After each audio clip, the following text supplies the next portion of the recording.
queen excluders or honey excluders? In this video, we're going to find out. Now, I've had so many comments on the channel saying, why are you using a queen excluder? That's the last thing you want to do. This is a honey excluder. Take away the queen excluder and you'll get lots and lots of honey. We'll chuck away the queen excluder for the season and we will do one colony of bees with no queen excluder, as many supers as they like, and then we'll see how easy it is to extract at the end of the year. Lovely brood pattern. That is what we want to see. It's like each frame gets a little bit better. Can't find the queen, but I can see lots and lots of eggs, and this colony here is definitely ready for a super. My rule for needing a super is that roughly 80% of the frames are covered by bees, and you can see that there. I would say that is 80% covered. This one here is good to go. So as simple as this, I'm taking 2 supers, no queen excluder, and we are just going to leave the bees to it.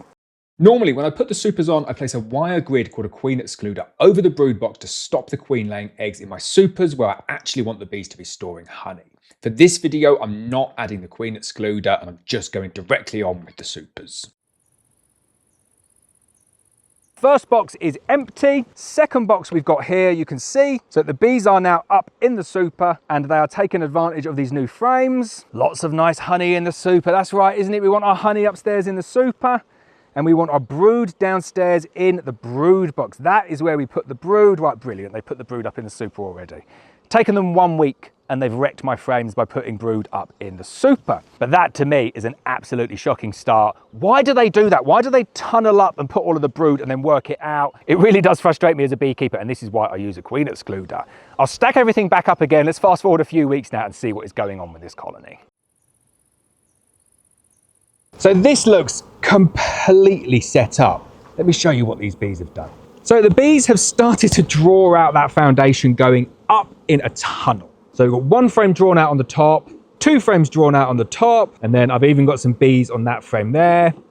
But then everything else on that top one is completely empty. Just looking down to that next level now, we've got quite a bit of action down here. Actually, the outside frame's not yet been drawn, but that middle set of 6 looks pretty good. Bit of brace comb in the middle, but we can deal with that. Well, first thing I should say with these frames here is just look at the color of them. Spectacular golden color. And the reason for that amazing color there is the dandelion, but check that out. Beautiful color, but it is full of brood. So 1 frame full of brood, 2 frames full of brood, 3 frames full of brood, and our queen we're doing upstairs in the super. So we sell about 10,000 queens each year and we produce well over 1,000 of these each year in our UK mated apiaries. If you want top quality F1 buckfast queens, go to blackmountainhoney.co.uk. But this video is all about this queen here and where she is going to choose to lay, and at the moment she is choosing to lay in the brand new shallow super frame.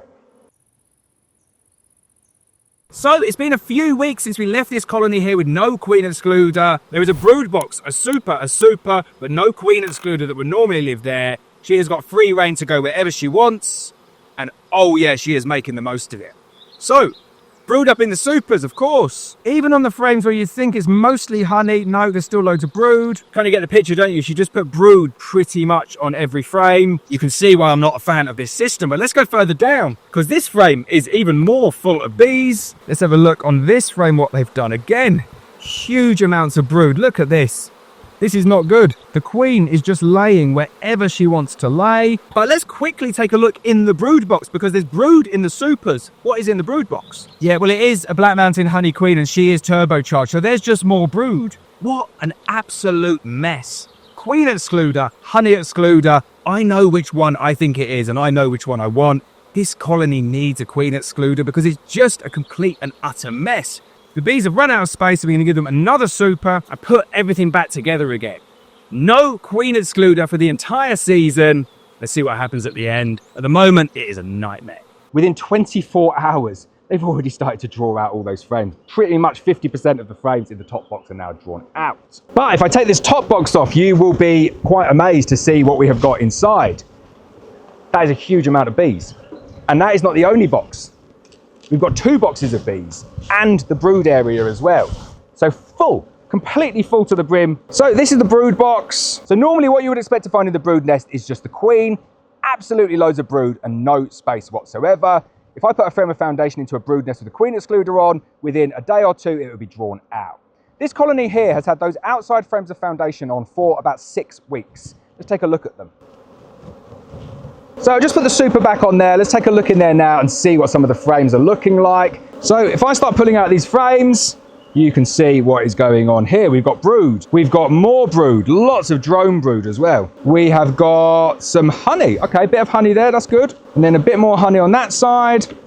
And then could you make it up? No, we've got a foundation on the sides as well. And it extends all the way to the top up here. So if I pull out this frame as well, brood again, and lots of brood. But then towards the outer side of the colony, if I pull out the frames, it's honey every time. So they're doing exactly what I predicted that they were going to do. The bees are chimneying. They're starting in this middle bit and they're just working their way up with brood, using that chimney effect. And then on the outer edges, so up that side and down that side, that is where they're storing honey. And by not using a queen excluder, you give them the option of setting themselves up as they wish, which in my view is not the best thing to do, and it's definitely the worst for the beekeeper. So I'll tell you what's happened so far. We're 6 weeks in and the colony has just swarmed. They have produced an incredible amount of honey. We're at the back end of June now and the bees have swarmed and they've got 4 or 5 full supers of honey. And then there's a couple of supers that are either not used or only partially used. So pulling out the frames here it's a little bit crazy, I'm not gonna lie, because look what we've got here. We've got super frames with a lot of swarm cells. Look at that. So I'll just flash you through some of these frames, and as suspected, outer frames, they're putting the stores. As we move towards the middle, we've got more brood. We've got loads of swarm cells here as well. Loads of frames of capped brood. Let's go down to the brood nest and see what they've done down there. So just frames of brood down here. A lot of it is empty because they have just swarmed. And then look at that. So this is the reason that I really, really do not like this system. Wait for my final thoughts. They won't be as harsh as you think they might be. But look at this. We are in like 12 weeks after putting the frames in. And I've got frames in the brood box that are still just foundation. They've not really touched them. So I'm going to start putting everything back together again and working all the way up to the top. So stores over on this side here.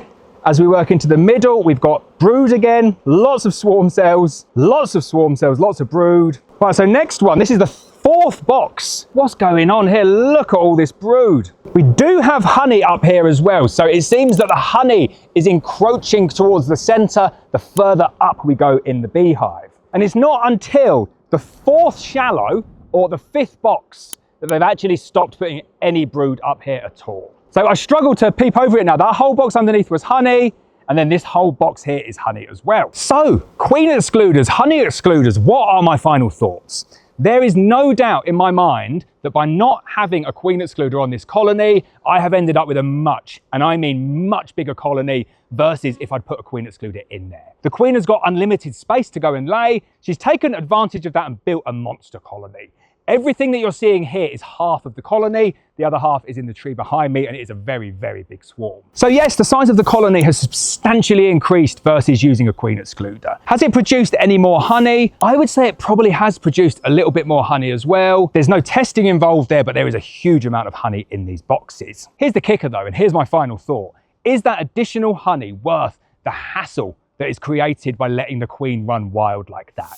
It makes extraction and harvesting so much more difficult, and it makes the management of your frames way more difficult than if they'd never seen any brood. Wax moth will now destroy these frames, but if I just kept them as honey supers, the wax moth would pretty much turn their nose up at them, and they only want to go for the brood frames. It's for that reason, and pretty much that reason only, that I will continue to use queen excluders in all of my beehives. I love trying out stuff like this though. If there's anything that you think that I could try out that you don't want to try out on your bees, stick it in the comments. And as always, the biggest compliment you can pay me is sharing this on social media.